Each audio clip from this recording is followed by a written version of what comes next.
Sit tight and listen keenly while I play for you a brand new musical biscuit.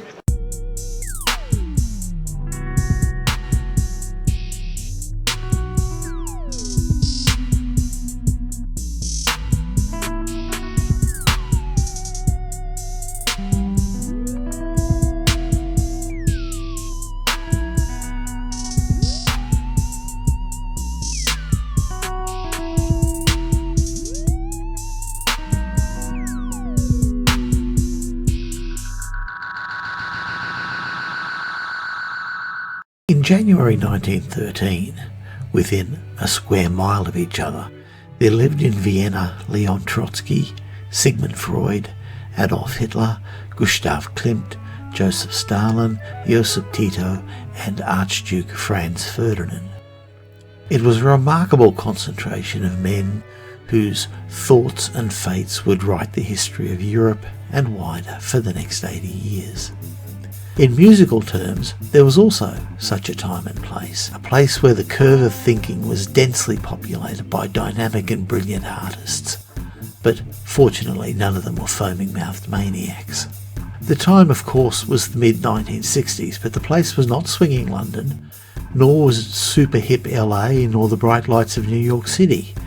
It was, in fact, in a block a little bigger than a half a square mile in Kingston, Jamaica, in which 8 of the greatest record producers ever to work, Duke Reid, Coxsone Dodd, Bunny Lee, Prince Buster, Joe Gibbs, Leslie Kong, Lee Perry, and our subject for today, Sonia Pottinger, shared a ferocious rivalry in an attempt to capture a market that could have been no bigger than 250,000 people. With music that was constantly evolving, technology that was rudimentary and required the most ingenious solutions to circumvent its limitations, and against a backdrop of racial, sexual, ideological and religious politics that was never more than a harsh word away from igniting like a powder keg. The Jamaican record industry of the 1960s and early 70s was vital, fast-moving, and success, it seems, went to those who could jump the new trend most quickly and adapt their house bands and stables of singers to exploit it soonest. And, one by one, the great production empires took turns to dominate and overlap. Dodd dominating the early R&B years, Reid and Prince Buster the ska years, Joe Gibb and Leslie Kong the launch of reggae, Bunny Lee the skinhead and DJ records, and Lee Perry the dub era. But the Rocksteady era, the era of slower, more groove-intensive and emotionally open music that rose up 1966 to 1968, was the domain of a most remarkable woman named Sonia Pottinger. While it is inarguable, I think, that Duke Reid had the best stable of artists for Rocksteady in a very fine house band producing a raft of masterful singles from the likes of Alton Ellis, the Melodians, Justin Hines, the Jamaicans, and the mighty Paragons, whose original of The Tide is High towers over every other record of the period, and I'm tempted to say worldwide there.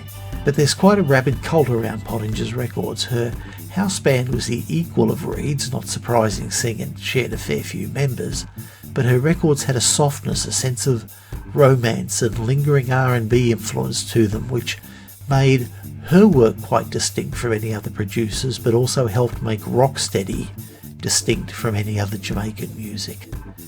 She was also known for her quirky treatments on drum beats, which later had a profound influence. The Pottinger sound was subtle and resulted in some very great records. A brief diversion for a good old-fashioned rant at this point. Reggae has become a generic term for Jamaican music, and frankly, that annoys me. Up to the point where most Jamaican music was to become controlled or created by people outside of Jamaica, mainly but not limited to US and particularly English immigrants and the local aficionados of the music who adopted it as much as a soundtrack to a fashion parade or cult rally songs as for the music itself. Jamaican music went through at least 5 distinct linear evolutionary stages. Mento and its doppelganger Calypso, the early period of Jamaican R&B, the ska era, which can be divided into a subcategory of the blue beat, the regency of Rocksteady, and the reign of reggae. But to simply lump all of this history, all of these different musics under one descriptive banner, reggae, is semantically, historically and musically ignorant.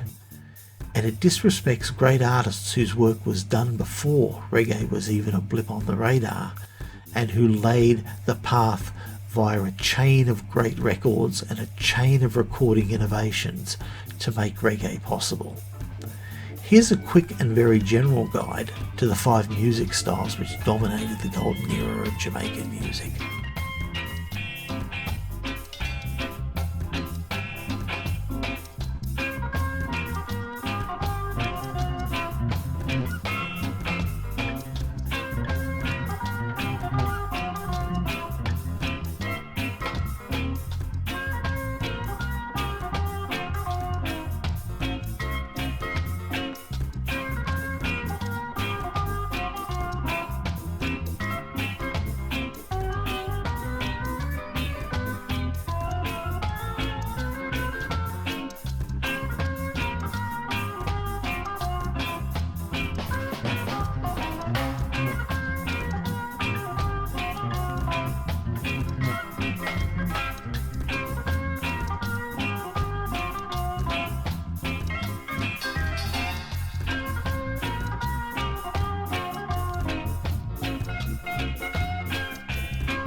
Sonia Durant was born in Leith Hall, about 45 miles southeast of Kingston, in 1931, although she was raised in the capital city.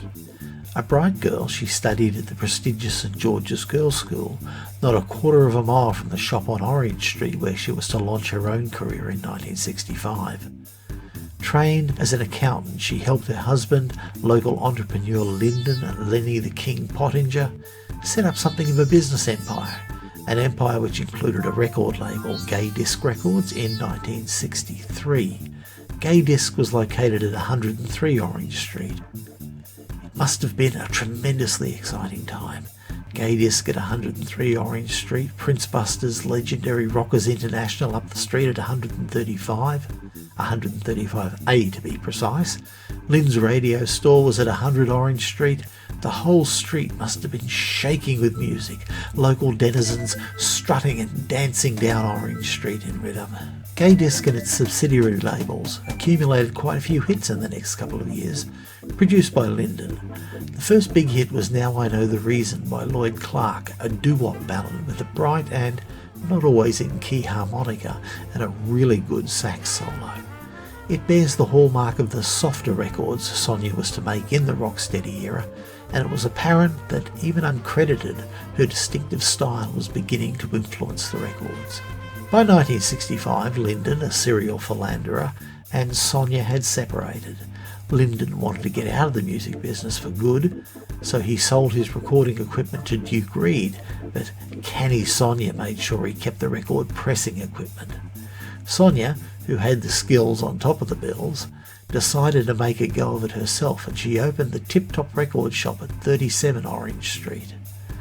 Soon after, she launched the Gay Feet label, immediately topping the local charts with her production of the ballad Every Night by the duo Joe White and Chuck Josephs, which featured the wonderful guitarist Lynn Tate.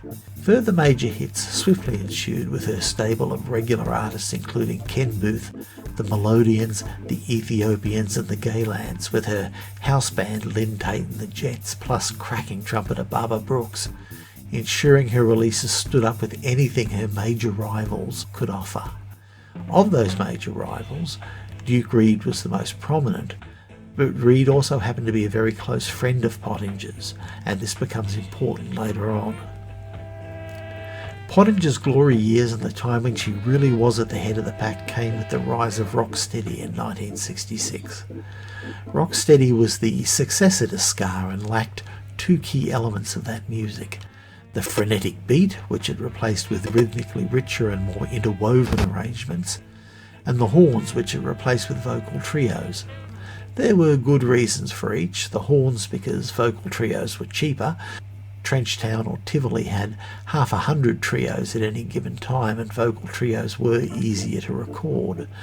But the slower tempos were due to fantastic heat waves that struck Jamaica in the summers of 1966 and 67. The slower tempos meant longer playing times on records, which gave the musicians more room to stretch out, particularly the bass players, and the complex bass lines that characterised the succeeding reggae musics were developed. The Rocksteady era lasted through until early to mid-1968, when the guitar rhythms started to become a little more agitated and the whole style became a little less laid back and intimate. By the time Larry and Alvin released Nanny Goat with its added second rhythm guitar, along with Scratch Perry's I Am the Upsetter, it's clear that new music had been created, and by the time Toots and the Maytals released Do the Reggae, it had a name. As Rocksteady had Jamaica in its literal sway, though, Pottinger worked with the style's greatest artists and made highly distinctive and beautiful records. Her great skill was in getting expressive vocal performances out of her trios, and as she herself said, "My ting is the drums," which resulted in some unusually intense arrangements. Just a few of the great records she made: It's Hard to Confess, an ABC Rocksteady by the Gaylads. The vocal on ABC Rocksteady is just ace. Play It Cool and Put On Your Best Dress by Eric Monty Morris.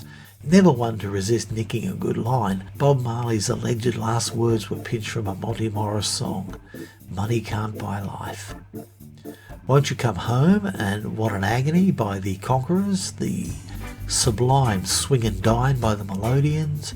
Move Up by Linval Martin and the Vibrators. Part of Rocksteady and A Man Is Two-Faced with Patsy Todd. Sensation of Love and the classic Don't Come to My House No More for Joe Higgs. The much treasured and slightly mental Naya Bongo for Count Ozzy. Winchester Rocksteady and the wonderful Top Cat by Leslie Butler. Her biggest hit was The Whip by the Ethiopians, but she also made some Rudy classics. Rudy's All Around with Stranger and Gladdy, Drop the Ratchet by Stranger Cole and the Conquerors, and probably her most famous song ever, Blam Blam Fever, also known as Blam Fever or Gun Fever by the Valentines. In addition, Sonia ventured into recording gospel music, where she furthered her reputation with quality releases like Wipe Your Weeping Eyes by Justin Hines. In the 1970s, she produced 3 albums for Culture, at the time when they were probably, after Bob Marley, the most popular reggae act in the world, as well as working with Marsha Griffith, producing highly regarded work with both of them. Gradually, however, she began to withdraw from the studio, focusing more on the business side of the business and developing a genuine distaste for both the political standover men who'd entered the music industry and the digital instruments which were increasingly coming to dominate the sound. This proved a prudent move because fate had an enthralling final act in mind for Sonia Pottinger.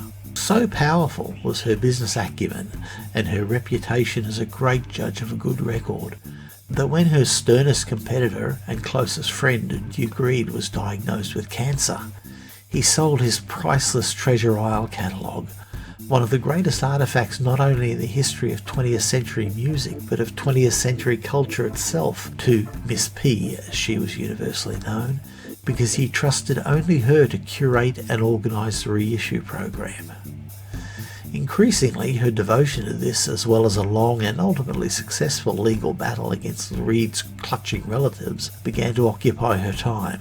While the fruits of her labour have seen some remarkable compilations of Treasure Isle work released since she took it over, it's odd that only relatively recently that a single skimpy reissue of her own work has emerged. Towards the end of her life, she began to assume the mantle of Jamaican cultural icon, as well as the proud custodian of one of its national monuments in that treasure isle catalogue. But her own unique and meritorious work should never be forgotten. Sonja Pottinger passed away in November 2010. Despite a proven track record as a hitmaker during the most competitive period of Jamaican music, Pottinger's reputation seems to rest mainly with her uniqueness as a female record producer, rather than in her unique vision of the music. Lloyd Bradley, in his usually indispensable history of Jamaican music bass culture, feels the need not only to conspicuously point out that she's a woman when introducing Pottinger in his book, but he adds faint condescension by italicising the point. But that's not fair, just as it would be unfair today. Female producers are still a rarity. I'm talking about women out in the competitive marketplace, working as engineers or producers, who, like Pottinger, are confronted by the novelty of a situation which colours somehow and sometimes overshadows the merit of the work. And Pottinger's work, as you can hear for yourself, is outstanding, diverse and uniquely signed with her signature attention to detail. Here's to Miss P then, one of the true greats of Jamaican music.